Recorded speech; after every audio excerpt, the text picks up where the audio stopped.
under the shadow of unease that had begun to thicken like storm clouds over Fairmont Crest. The June 18th revelations from beyond the gates landed with the weight of something more ominous than mere gossip or shifting alliances.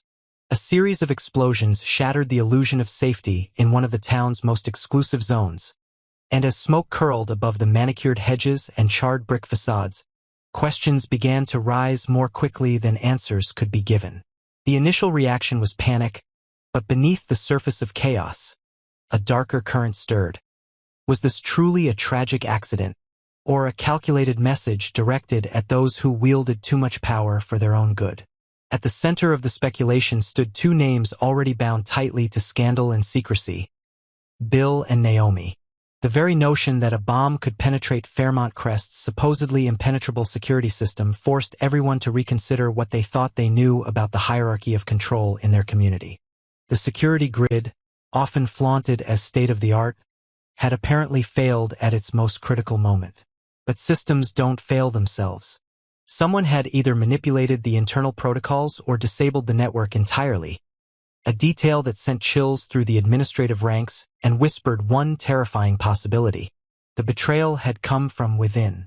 While the elite scrambled to investigate and contain the fallout, Bill was facing an entirely different storm inside the sterile walls of his medical suite. Recovery, both physical and emotional, had always been a steep climb for him.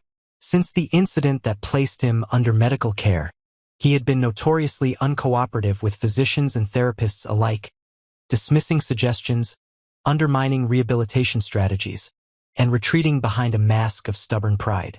But this time, something was different. Surveillance footage from inside the facility showed a man not only physically weakened but also spiritually disoriented, as if his mind could no longer keep the illusion of control intact. In that same frame, Haley stood nearby, frozen in palpable terror, not because she feared for her husband's body, but because her gaze seemed transfixed on something else, something unseen but horrifying. There was a depth to her panic that hinted at more than medical relapse. Perhaps she had discovered a document, a result, or a piece of evidence that reframed everything she thought she knew about the man lying in front of her. Rumors began to circulate that Bill's deterioration wasn't solely due to his physical wounds. Whispers about experimental medications, unauthorized procedures, and missing files from his recovery logs fanned out like wildfire. But perhaps more explosively, speculation mounted that Haley had been keeping a secret of her own, one so closely guarded that even Bill, for all his manipulative tendencies, had never suspected. The child she carried, the one he believed to be his, may not be his at all. Her loyalty, her tears, her fear, were they rooted in love or guilt? If this theory proved true, it wouldn't just destroy Bill's personal identity as a father-to-be. It would also place his legacy and estate under threat. And as the gravity of that possibility collided with the physical danger looming over Fairmont Crest, the Hamilton Empire stood on the brink of implosion. But the tremors weren't isolated to Bill and Haley. Across town, another Hamilton was embarking on a far more emotionally charged, though no less explosive, journey. Chelsea, Bill's daughter, had recently taken a decisive step forward in a romance that had been simmering beneath the radar for weeks.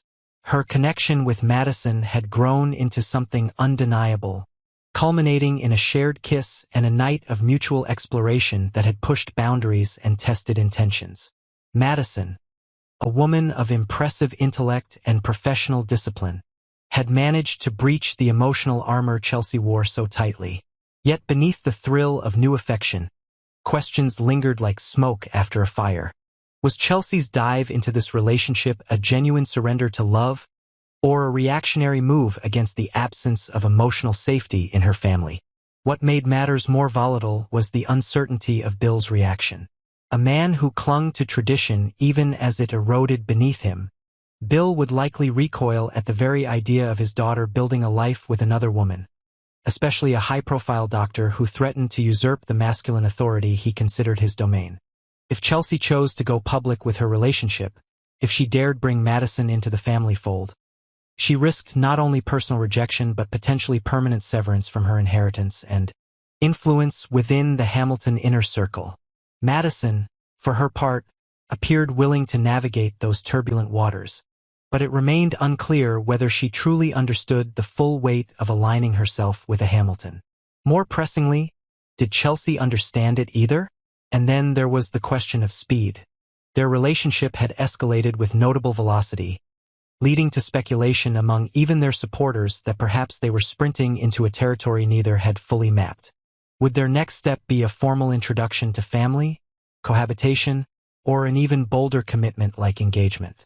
Each possibility carried with it a minefield of social consequences, particularly in a town like Fairmont Crest where every choice echoed louder than the last and every personal matter eventually became political. Meanwhile, on the outskirts of the romantic and explosive chaos, another subplot threatened to reshape the Richardson dynasty. Ted, the once steady patriarch known for his polished manner and strategic poise, had begun to unravel in the wake of his faltering relationship with Nicole. Strangely, instead of consulting his peers or experienced confidants, he turned to Andre, his wayward nephew with a reputation for superficial flings and reckless charm. It was an odd pairing on the surface, but desperation breeds unlikely alliances. Andre, for all his flamboyance and emotional immaturity, had somehow managed to secure a budding relationship with Dani, a woman whose heart had never been easy to win. That success gave Ted just enough reason to believe his nephew's advice might be worthwhile. Yet the deeper irony was impossible to ignore. Ted, a man who once scoffed at emotional vulnerability, now found himself begging for insight from a younger relative whose greatest lesson in love came from not trying too hard to control it. Andre preached honesty with a kind of conviction that made one wonder whether it was truly earned or merely adopted.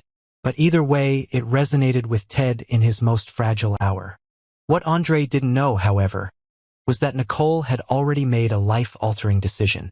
A series of legal consultations and late-night document signings pointed toward a divorce, or at the very least, a formal separation.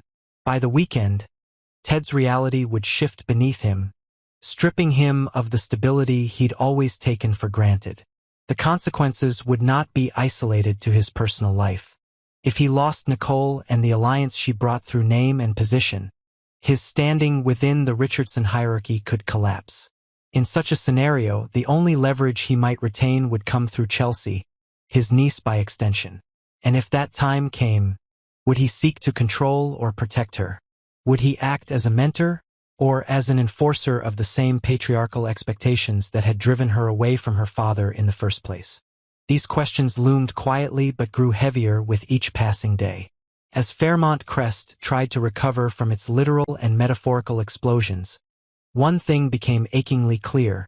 Every character in Beyond the Gates was operating on borrowed time. Whether it was Bill clinging to his identity as a father, Chelsea clinging to the hope that love could thrive under scrutiny, Ted clinging to the remains of a broken marriage, or Andre clinging to his fragile transformation from playboy to partner, no one was standing still. The ground was shifting. The air was thick with secrets. And in a town where loyalty could be bought, betrayed, or buried, the real question wasn't who would survive, but who would rise from the ashes when the smoke finally cleared.